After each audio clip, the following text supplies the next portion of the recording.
नमस्कार। पुण्य श्लोक अहिल्याबाई शो में हम देख रहे हैं कि देवी अहिल्या को मालूम पड़ गई है ये बात कि युवराज खंडेराव लगातार 7 दिन से दरबार नहीं गए हैं।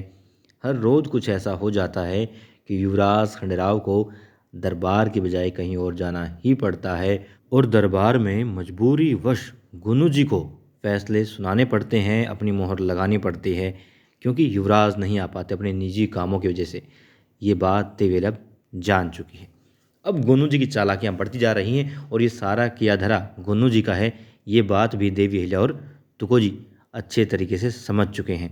कुछ ना कुछ खिचड़ी पका रहे हैं गुन्नू जी, ये बात अवश्य वो लोग जानते हैं, मगर खिचड़ी में क्या क्या डाला है, कैसे पका रहे हैं, ये बात उनकी समझ से अभी तक परे है।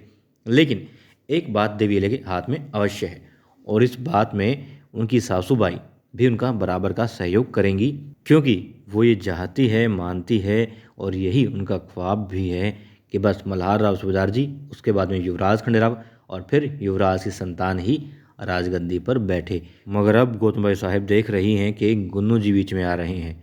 युवराज से पहले गुन्नू जी गद्दी पर बैठ रहे हैं और गुन्नू जी को सिर्फ एक शख्सियत रोक सकती है मल्हार राव सूबेदार जी की अनुपस्थिति में। कौन है? देवी अहिल्या है। इसलिए भी वो देवी अहिल्या को आगे कर सकती हैं और दरबार जाने के लिए कह सकती हैं या फिर दोनों मिलकर के कोशिश करेंगी युवराज को दरबार में ले जाने के लिए, दरबार का कार्यभार संभालने की उनकी जिम्मेदारी उनको याद दिलाने के लिए। हालांकि अभी तक करती भी आ रही हैं मगर फिर भी नहीं कर पाई हैं। लेकिन यहाँ पर हम ये बात बड़े अच्छे से जानते हैं कि मल्हार राव सूबेदार जी हों या फिर देवी अहिल्या, दोनों के लिए खुद से पहले, खुद के परिवार से पहले कौन आता है? मालवा आता है, मालवा की जनता आती है और देवी अहिल्या आई बनने वाली हैं।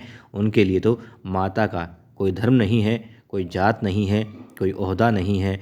माँ सिर्फ एक माँ है और वो निस्वार्थ भाव से अपनी प्रजा के लिए, अपनी संतान के लिए काम करती है, एक दूसरे की ज़रूरत को पूरा करती है। इसलिए अब यही लग रहा है कि जब 7 दिनों तक युवराज को दोनों आई और पत्नी मिलकर के नहीं रोक पाई, दरबार में जाने के लिए नहीं मना पाई, तो फिर भला अब कैसे मना पाएंगी?